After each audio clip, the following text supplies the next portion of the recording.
Hello everyone! Before we dive into our lesson today, I would like to take a moment to introduce myself. My name is Mrs. Jacqueline Is Binalangbang and I will be guiding you through our learning journey. Today we will be exploring some interesting topics that I hope will spark your curiosity and engage your minds. So welcome to Learning Strand 1, Communication Skills in English for Elementary Level. So let's make this learning experience both informative and enjoyable. Before we delve into today's lesson, I would like to introduce a motivational activity that will set the tone for your learning experience. Through this activity, we hope to create a positive and engaging atmosphere that will enhance your participation and help you connect with the material on a deeper level. I will group you into two groups, and in your group, choose one leader and one reporter, as well as think about the name of your group.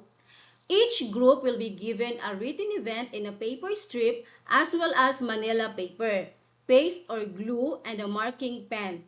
The title of this group activity is Arrange Me.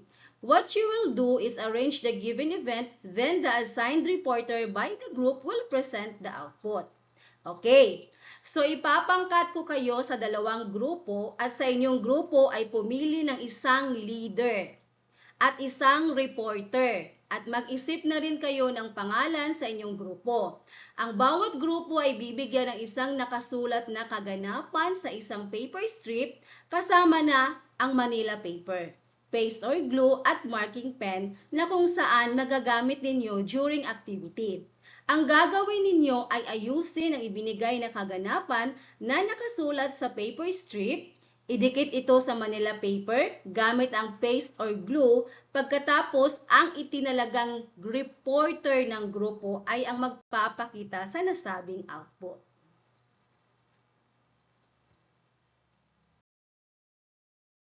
So this is the correct arrangement of the sentence in the paragraph. Let's read. The benefits of regular exercise cannot be overstated. Exercise has been shown to improve cardiovascular health, reduce the risk of chronic diseases such as diabetes and cancer, and promote weight loss. In addition, regular exercise can boost mood, reduce stress and anxiety, and improve cognitive function. In short, incorporating exercise into your daily routine is one of the best things you can do for your physical and mental health. So the paragraph talks about the benefits of regular exercise on both physical and mental health. Okay, so now that you have completed the motivation activity, I would like to introduce some follow-up questions to deepen your engagement with the content. Okay, so first question. How was the activity? Kumusta ang activity na ibinigay ko sa inyo? Okay, so great job. All of you participated in the activity, although the rest of you felt mixed emotions windowing the activity, but the most important thing is that you learned something from the activity. Yun naman talaga ang mahalaga, yung may natutunan ang bawat isa sa inyo. Okay, second question. What did you do as a group to come up with your output? So ano ang ginawa mo bilang isang grupo upang makabuo ng iyong output? Okay, so bawat isa sa inyo ay may kanya-kanyang pamamaraan para makatulong at may maiambag sa grupo upang makabuo ng isang komprehensibo at magkakaugnay na tugon. Okay, so very good. Now, for the third question. How many sentences are in the selection? Okay, so ilang pangungusap ang nasa seleksyon? Okay, so very good. There are 4 sentences in the selection. Now, how will you know how many sentences are in the paragraph? So, paano mo malalaman kung ilang pangungusap ang nasa talata? Okay, so to find out how many sentences are in a paragraph, you can look for periods, tuldok, question marks, tandang pananong, or exclamation points, tandang padamdam. Okay, so each of these marks usually indicates the end of a sentence. So by counting these punctuation marks in the paragraph, you can determine the number of sentences it contains. So hanapin lamang ang bantas sa dulo ng bawat pangungusap upang mabilang ang mga pangungusap ng mas mabilis at madali. I am excited to introduce another engaging activity that will complement your learning experience. So this activity is an individual output. Ibig sabihin po, hindi ito isang grupo na gawain. Kung hindi bawat isa sa inyo ang gagawa sa nasabing gawain. So I will give you an activity sheet na kung saan you will write at least one paragraph about your life story. So bawat isa sa inyo will write at least one paragraph tungkol sa kwento ng iyong buhay. Pagkatapos isa-isa ko kayong tatawagin at babasahin ninyo ang naisulat na kwento upang ibahagi sa loob ng klase ang kwento ng inyong buhay. Now that everyone is done sharing the story of their life, I would like to thank every one of you for your support and cooperation in our activity, for making and sharing your stories with the class. So bago tayo magpatuloy sa ating aralin, answer the following questions. Okay, so what is the most significant happening in your life that you like most? Ano ang pinakamahalagang pangyayari sa iyong buhay na pinakagusto mo? Okay, second question. How did you start writing your story? Paano mo sinimulan ang pagsulat ng iyong kwento? Okay, for the third question, how did you cope up with your failures? Paano mo nakayanan ang iyong mga kabiguan?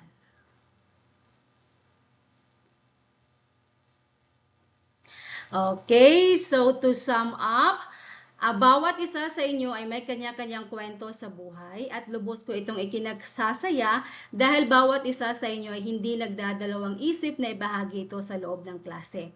Hindi madaling simulan ang pagkukwento, lalo na kung hindi mo alam kung saan ka magsisimula at paano mo ito tatapusin. And I congratulate all of you kasi sinubukan ninyong gumawa ng kwento na kung saan madaling maintindihan at may tamang pagkakasunod-sunod sa mga pangyayaring naganap sa loob ng kwentong ibinahagi ninyo. So bawat isa sa atin ay may kanya-kanyang pamamaraan kung paano kayanin ang mga kabiguan sa buhay. Remember, you are not alone in this. So we all stumble sometimes. What important is that we learn and grow from our experiences. So congratulations. Unlocking difficulties. Okay, so I know some of you who are not familiar with these terms. Alamin muna natin kahit minsan, common na mga terms niyan sa iba, pero minsan may mga terms na kailangan natin gamitin in a very specific lessons or activity. Okay, so letters, smallest elements of writing, words, group of letters that makes a meaning, sentence, group of words that has complete thought or idea. It composed of subject and predicate. Before we kick off today's lessons, I would like to read first the 4 objectives which we aim to achieve throughout the lesson. Okay, so first objective, identify the parts of a paragraph. Second objective, identify the main idea, case sentences, and supporting details of a given paragraph. Third objective, write simple paragraphs on different activities, issues, or concerns. And fourth objective, describe oneself according to interest, hobbies, talents, skills, singing, dancing, etc. Okay, so these objectives are designed to guide our learning journey and ensure that you live with valuable insights and knowledge. So let's work together to achieve these goals. Okay, so our lesson for today is parts of a simple paragraph. Okay, so what is paragraph? Paragraph is a group of sentences about one idea. So, meaning, a paragraph is a collection of sentences that all discuss or explain the same main idea or topic. Okay, so it's like a small story that focuses on a single subject. For example, just as each puzzle piece fits together to form a complete picture. Okay, so kung paano ang bawat piraso ng puzzle ay magkakasama upang makabuo ng isang kompletong larawan. So each sentence in a paragraph works together to convey information about the main idea. In simple terms, a paragraph is like a mini story that sticks to discussing one specific topic or theme throughout. Paragraph, it has about 5 sentences. Sometimes you can have fewer and sometimes you can have more. Okay, so when we say paragraph has about 5 sentences, it means that typically a paragraph consists of around 5 sentences. However, the number of sentences in a paragraph can vary. Maaring mag-iba-iba ang bilang ng mga pangungusap sa isang paragraph. Sometimes you might have fewer and sometimes you can have more. Okay? More. So you might have than 5 sentences and other times you might have more than 5. So ang lahat ay nakasalalay sa kung gaano karaming impormasyon ang kailangan upang ganap na maipaliwanag ang pangunahing ideya ng talata. So while 5 sentences is a common guideline, the actual number can change based on the content and purpose of the paragraph. Now, again, how will you know how many sentences are in the paragraph? Okay, so to find out how many sentences are in a paragraph, you can look for periods, question marks, or exclamation points. So each of these punctuation marks usually indicates the end of a sentence. So by counting these punctuation marks in the paragraph, you can determine the number of sentences it contains. Okay, so parts of paragraph. We have here title, topic sentence, supporting sentence, and concluding sentence. So later, I will explain each part of the paragraph one by one so that you can better understand each part of it. For now, let's read the selection.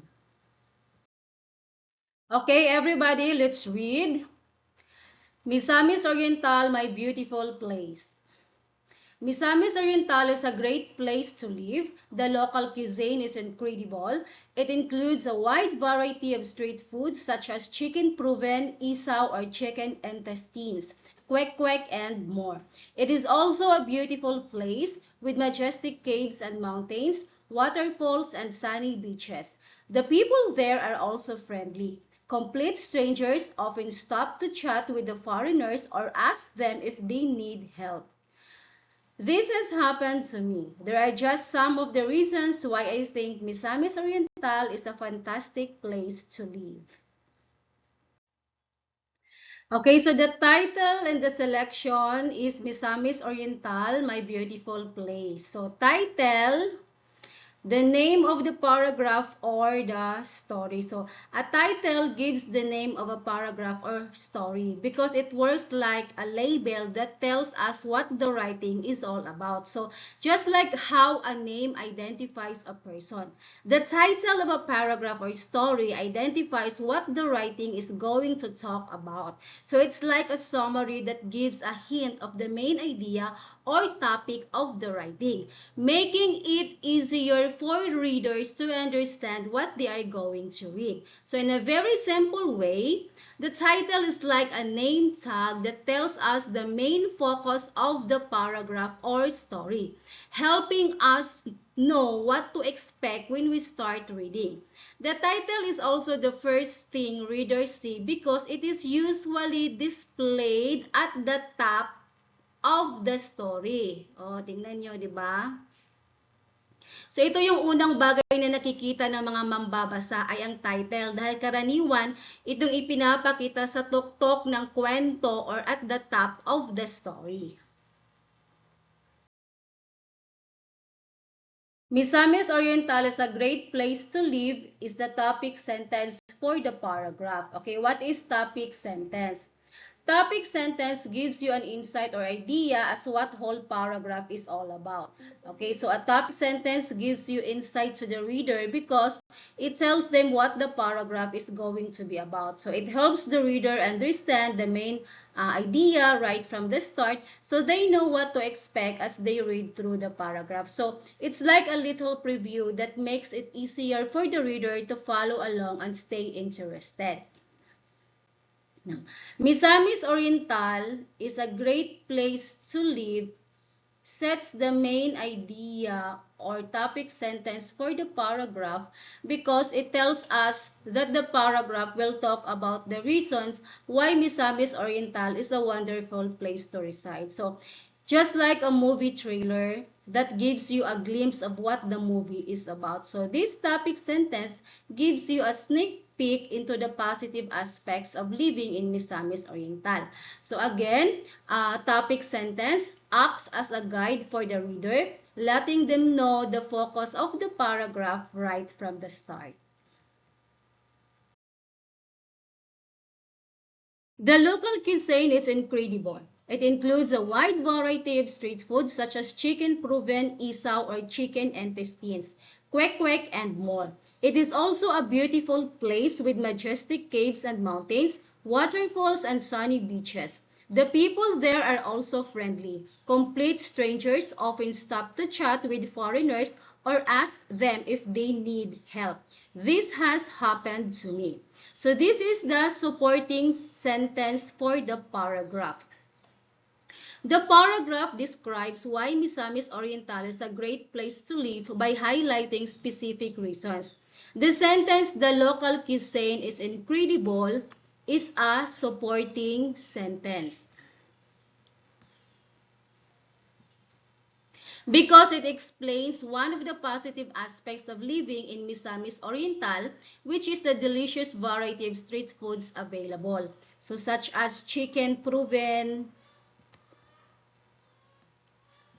isaw or chicken intestines, kwek-kwek, and more. This detail shows that residents can enjoy tasty and diverse food options, making their daily lives more enjoyable. Additionally, mentioning the beautiful attractions such as with majestic caves and mountains, waterfalls, and sunny beaches, and the friendly nature of the people further supports the idea that Misamis Oriental is a wonderful place to reside. So each detail contributes to the overall picture of why the province is considered a fantastic place to live. The supporting sentence of the story explains and supports the main idea as well as contains details and examples of why Misamis Oriental is a great place to live. Supporting sentence explain and support the main idea, usually contains details and example.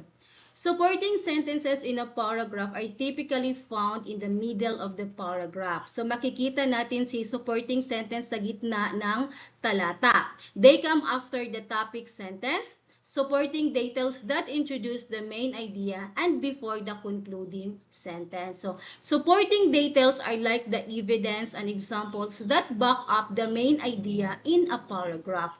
So, they provide specific information and reasons that make the main point stronger and clearer. Dahil kung wala ang detalyeng ito, ang pangunahing ideya ay maaaring mukhang walang laman o hindi nakakumbinsi. Kaya sa pamamagitan ng pagsasama ng mga sumusuportang detalye, ang pangunahing ideya ay nagiging mas matatag at mapanghikayat sa mambabasa. There are just some of the reasons why I think Misamis Oriental is a fantastic place to live. Is the concluding sentence for the paragraph. Concluding sentence marks the end of the paragraph, reminds us the main idea, ties all the parts together. The sentence, "There are just some of the reasons why I think Misamis Oriental is a fantastic place to live," is concluding because it sums up the main points discussed in the paragraph about why Misamis Oriental is a great place to reside. So it acts like a closing statement that reinforces the idea that the province is an excellent place to live based on the reasons provided. Example, just like how a movie ends with a final scene that wraps up the story. So this sentence concludes the paragraph by emphasizing the positive aspects of living in Misamis Oriental. So it gives a final thought that leaves the reader with a strong impression of why the province is considered fantastic for residents. So therefore, the concluding sentence in a paragraph is like a closing statement that sums up the main idea in a simple way. So it's like a last reminder to the reader about what was said. The conclusion brings everything together, reiterating the main message and making sure the reader remembers the key information. So it brings everything together and leaves a lasting impression on the reader. To sum up the topic, paragraph is a group of sentences about one idea. A paragraph has about 5 sentences. Sometimes you can have fewer and sometimes you can have more. The first sentence of a paragraph is indented. Parts of a paragraph. Title. It tells the name of the paragraph. Topic sentence. It is the sentence that gives the reader an insight or idea of what the whole paragraph is all about.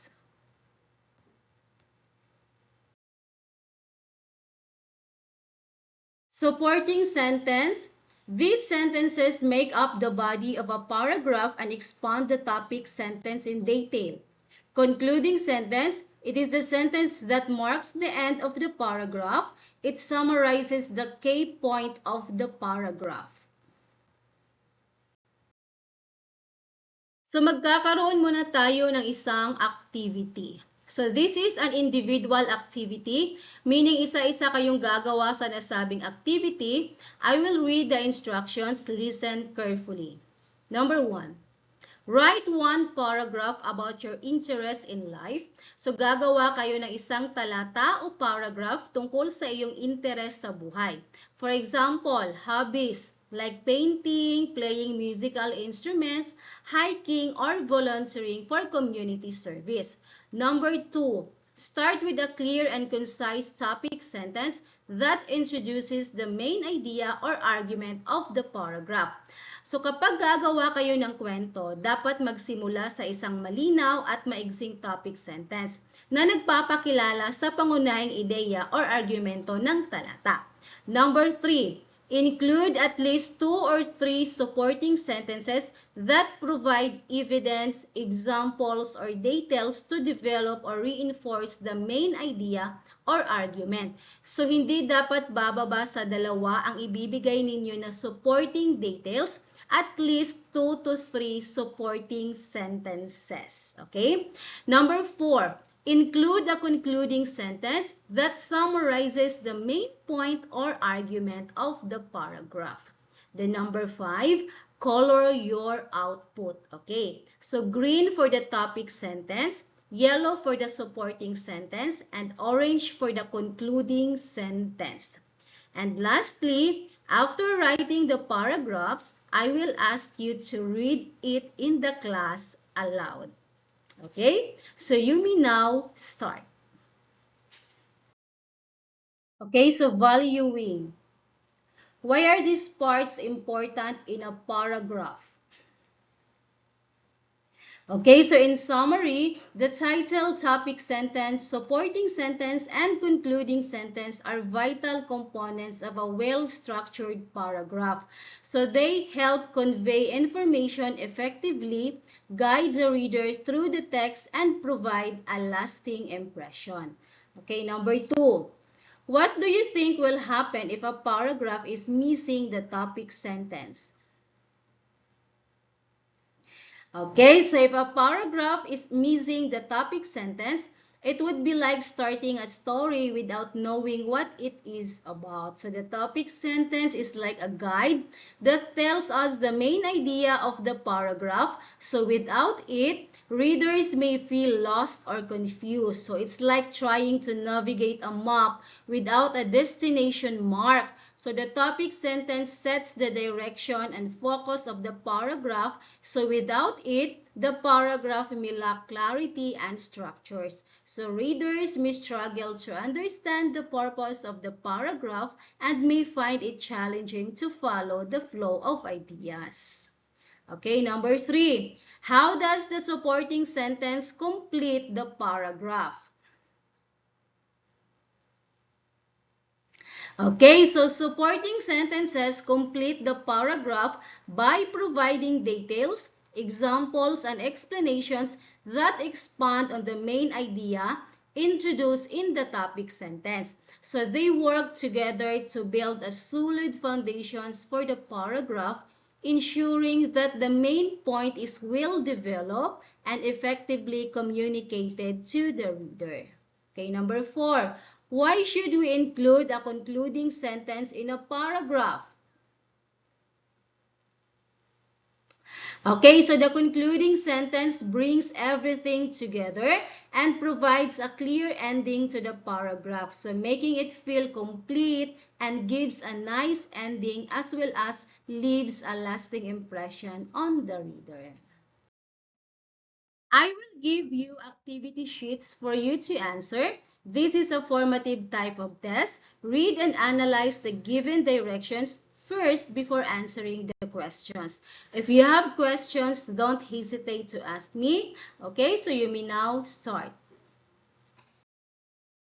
For your assignment, write your paragraph composed of 5 sentences based on the given picture.